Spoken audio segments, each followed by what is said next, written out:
Hoy vamos a presentarles un análisis con Gabriel Reyes, analista político, sobre lo que ha ocurrido en Venezuela en estas últimas horas. Un 23 de enero marcado por concentraciones y al menos 3 detenciones de jefes de partido de la organización política 20 Venezuela en diferentes regiones del país. También al menos 10 sedes de este partido vandalizadas, según señalan representantes de la organización. Gabriel, gracias por tu tiempo. Bienvenido.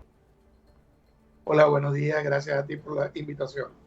Sí, quisiera que nos pusieras un poco en contexto y habláramos de lo que ha sido esta concentración en Venezuela y de estas 3 detenciones en estas últimas 24 horas, según informa el partido 20 Venezuela. Bueno, por lo que se lee en los medios de comunicación, pareciera que, como bien has señalado, 3 activistas de la organización política 20 han sido detenidos. Como ignoramos muchos de los venezolanos, las causas, los motivos, pero más allá que el análisis de los hechos puntuales, creo que es importante rescatar la idea de que el 2024, año signado por un hito electoral, debería ser un año donde la democracia sea, digamos, la norma que invita a la participación de todos los sectores del país. Creo que no podemos pretender convocar procesos electorales carentes de la motivación colectiva de participar en ellos. Si nosotros entendemos que la dinámica política prácticamente se ha dicotomizado, la polarización política pareciera que nos está llevando a un candidato del oficialismo y una candidata de oposición, quien controla las instancias de poder y, como está en la definición, quien ejerce el monopolio de la violencia debe de alguna forma tratar de garantizar las condiciones mínimas para que el ejercicio democrático le demuestre a los países del mundo que precisamente en este momento nos observan, ya que hay unos acuerdos internacionales que han permitido de alguna forma, digamos, la suavización de unas sanciones que pesaban sobre nuestro país y que, por el compromiso de la celebración de este proceso electoral, se ha permitido que sean un poco más laxos.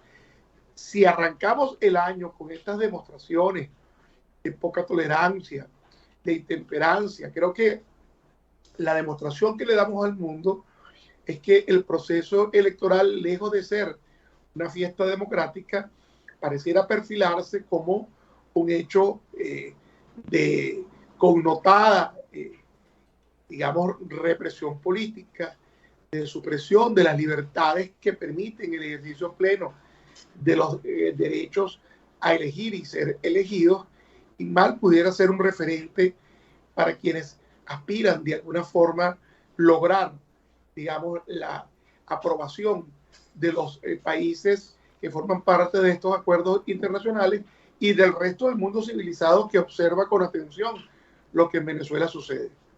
Sí, ¿cuál es el efecto que pudiesen tener estos hechos que han ocurrido en las últimas 24 horas en la población venezolana, pero también en la comunidad internacional? Porque veíamos ese mensaje de María Corina Machado, donde con mucha frustración instaba a la comunidad internacional a accionar en hechos concretos que validaran lo que fueron los acuerdos de Barbados, y decía, ¿cómo se puede desarrollar una campaña cuando a tus jefes de comando los meten presos? Sí, bueno, en realidad es algo inverosímil que piezas de la maquinaria política que aspira a presentar su oferta este año sean, digamos, perseguidos eh, sin una razón aparente o sin una razón que el venezolano de a pie conozca. Pero cuando tú preguntas cuál es la reacción internacional, ya ayer mismo se pronunció el Departamento de Estado de Estados Unidos sobre el particular, y me parece que en los próximos días, hoy y en los próximos días, otros sectores que hacen este análisis desde afuera de nuestra frontera emitirán su opinión, por supuesto, de preocupación sobre lo que aquí sucede. Cuando te refieres a la frustración del ingeniero Machado, porque no hay acciones específicas, como tú sabes y todos quienes me ven saben, las acciones diplomáticas suelen ser muy lentas, muy, muy, tal vez muy bien pensadas, pero al final muy lentas y muchas veces para muchos carecen de efectividad y pasan a ser prácticamente parte de una injusticia. Pero esa es la dinámica internacional con la que no solamente Venezuela, sino el resto de los países del mundo nos vemos sometidos con mucha frecuencia. ¿Cuáles son los retos que afronta no solamente María Corina Machado, sino varios partidos también de oposición, quienes señalaban que habían sido perseguidos y que habían sido vandalizadas sus sedes en diferentes puntos del país en medio de esta campaña? María Corina decía que esto iba a motivar más a la gente a salir a la calle. ¿Usted cree que esto es cierto? ¿Coincide con este punto? Bueno, yo creo que en la medida en la que el colectivo sea capaz de sentir a través, por supuesto, de una campaña de verdadera empatía, el malestar y la angustia de quienes pretenden llevar un mensaje de cambio en el país, esto pudiera lograr una mayor o menor movilización del colectivo. Definitivamente no existe democracia sin participación política. Y si lo que queremos es fomentar y favorecer el ejercicio democrático y demostrarle al mundo que Venezuela es un país que vive en democracia, deberían de abrirse todas las puertas y ventanas que permitan la participación masiva del venezolano. Por supuesto, esta serie de hechos puntualizados, esta serie de hechos que parecieran quirúrgicos, muy específicos, demuestran que puede haber una militancia que a través de la incongruencia del mensaje que está recibiendo, de la impotencia de ver cómo sus líderes regionales son privados de libertad, ejerzan ya no el derecho político de pedir un cambio, sino el derecho político de una protesta sobre la base de estos hechos recientes. Sí, ¿cómo ha sido asumido y manejado esta información de los supuestos planes de conspiración en contra de Nicolás Maduro y qué significa este mensaje de la furia bolivariana? Bueno, son dos preguntas en una. Creo que forma parte de quienes de alguna forma han denunciado estos supuestos hechos, queda de parte de ellos demostrarle al colectivo la naturaleza de los mismos para que el derecho a la información prevalezca, una información veraz y oportuna que demuestre que si están denunciando estos hechos tienen un sustento más allá de los aspectos meramente declarativos. Y por otra parte, por supuesto, yo considero que los partidos políticos de oposición y el resto del país democrático tienen que trabajar muy unidos para tratar de proteger los derechos políticos que están consagrados en la Constitución, una Constitución que no se ha derogado y que de alguna manera exige que las libertades políticas sean ejercidas plenamente. Cuando esto no sucede, por supuesto, ocurre una disrupción en el sistema y bueno, yo creo que en este momento no son solamente los partidos políticos ni los medios de comunicación, sino el mundo está observando lo que sucede al principio de un año electoral, un año que por lo que veo va a ser bastante largo. No sabemos cuándo va a ser las elecciones, pero si son en diciembre, como se acostumbra, se perfila como un año bastante largo y tal vez desgastante y muy preocupante. Dicen los técnicos que manejan el asunto electoral que la convocatoria tiene que permitir una ventana de 6 meses para todos los preparativos. Así que terminando enero ya podemos entender que la fecha más temprana del proceso sería el mes de julio, por lo que todavía nos pueden quedar 6 meses como mínimo para que esta dinámica se asiente y de alguna forma yo creo que quienes están en el oficialismo deben entender que el derecho a la participación precisamente permitiría que este proceso electoral sea evaluado de manera positiva por los garantes de los acuerdos internacionales, los diversos acuerdos internacionales que se han firmado. ¿Pudiese ser utilizado este movimiento que han llamado Furia Bolivariana para tratar de intimidar de alguna manera a la población de cara a estas elecciones presidenciales? Concepto que adjetiviza muchas pasiones. Creo que la palabra furia en sí misma, desde su análisis etimológico y semántico, pareciera denotar un sentimiento de rabia, un sentimiento de violencia.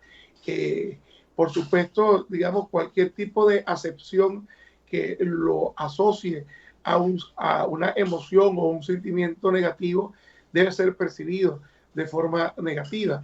Yo realmente no creo que la etiqueta en sí misma represente o signifique para el colectivo algo que frene los deseos de quienes desean participar, porque creo que ya tenemos un cuarto de siglo bajo este simbolismo, esta utilización semiótica de frases, de palabras que tal vez suenen amenazantes para algunos, pero que a la final estamos frente a una guerra de micrófonos, estamos frente a una dinámica de psicología política, donde creo que, por otra parte, quienes se encuentran manejando los mensajes de la oposición deberían desmontarlos precisamente en defensa de lo que es la participación política y la democracia. No existe una democracia enmarcada por un sentimiento negativo de violencia de ninguna de las partes. Por eso considero que este concepto, que digamos para mí es una etiqueta de mercadeo político, debería carecer de efectividad en la medida en la que se racionalice como parte de una campaña de carácter psicológico, pero que no debe trascender más allá de lo que es la etiqueta, porque estaría rompiendo precisamente las bases y los principios del ejercicio de una democracia plena, que es el compromiso precisamente que el oficialismo ha contraído con el mundo civilizado. ¿Está la oposición unida en este momento? ¿Están los partidos políticos enfocados en esa gran alianza nacional? Y me parece muy interesante el tema que está tocando sobre la psicología política. ¿De qué manera pudiese enfrentar la oposición esto que está ocurriendo? Yo creo que nunca ha existido en Venezuela una oposición. Y en años anteriores, cuando yo le he dicho, he recibido algunas críticas que luego eh, con la historia se ha demostrado que tengo razón. Si bien es cierto, Venezuela es un país que, al menos a través de los estudios de opinión, pareciera mayoritariamente integrado por opositores, el concepto de oposición como un concepto singular y único supone una unidad que ha sido meramente retórica, declarativa y usada, mal utilizada para el mercadeo político, porque esa unidad nunca ha existido.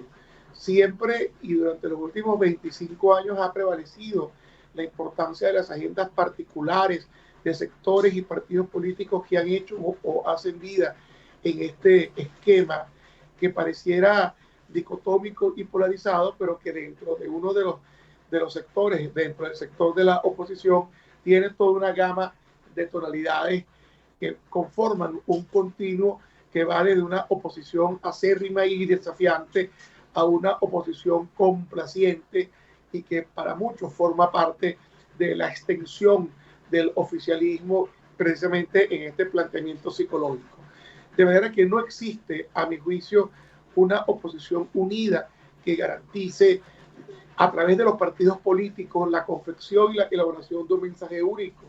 Yo creo que lo que sí existe es un país integrado por opositores que con una debida dirección y un mensaje adecuado pudieran de alguna forma demostrar a través del ejercicio electoral su hastío con lo que ahora se ha estado viviendo.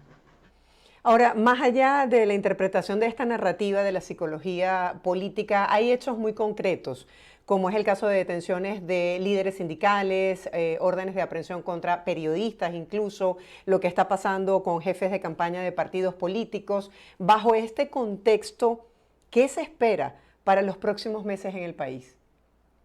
Es que precisamente la campaña psicológica, esa narrativa que tú describes y que de alguna forma lo plantea de manera subalterna a los hechos, esta narrativa se construye a partir de estos hechos. Y precisamente estas detenciones y estos hechos reales, palmarios, y que afectan a personas y hogares venezolanos, son los que sirven de elementos, de fundamentos para la construcción de la narrativa donde se proyecta el temor a la participación, el temor al ejercicio del liderazgo regional, el temor al uso del micrófono y precisamente en la medida que estos hechos de manera aislada, orquestada o masiva constituyen parte de la agenda política, esta narrativa irá tomando o no cuerpo dentro de la psique colectiva. Claro, es que hay una narrativa, pero también hay hechos concretos que validan esta narrativa. Y la generan. O sea, la narrativa no es validada por los hechos generan la narrativa. Si no existieran los hechos, la narrativa fuera especulativa. Cuando suceden los hechos, la narrativa describe lo que ha sucedido. Claro, pero es que mi punto es que hay hechos concretos que refuerzan esa narrativa. O sea, pueden seguir nutriendo otras narrativas, pero le dan validez, se concreta en hechos. No es que los periodistas estamos elucubrando sobre lo que se puede decir desde el punto de vista de estrategia política. No, yo creo que no existe ningún tipo de elucubración. Sí existe una narrativa especulativa muy ajena a la que hoy se está manejando, porque como tú bien has dicho, son los hechos concretos, los hechos reales, la factualidad la que determina los elementos para construir la narrativa. O sea, esta narrativa se convierte en una épica en la medida de que hay una historia, hay unos héroes, hay unos mártires, y eso es algo totalmente palpable a través de los hechos que han sucedido. Pero como te digo, son la consecuencia de la épica es la consecuencia de los hechos, no es la causa de los mismos. Bueno, ya veremos qué pasa con todo lo que está ocurriendo en Venezuela en el marco de estas elecciones, los pronunciamientos de la comunidad internacional en las próximas horas y las actividades que tienen programados cada uno de los partidos. Gracias por acompañarnos el día de hoy, Gabriel. Será hasta un próximo contacto. Gracias, muy amable. Estábamos conversando el día de hoy con Gabriel Reyes, analista político, justamente sobre temas que son noticia en nuestro país.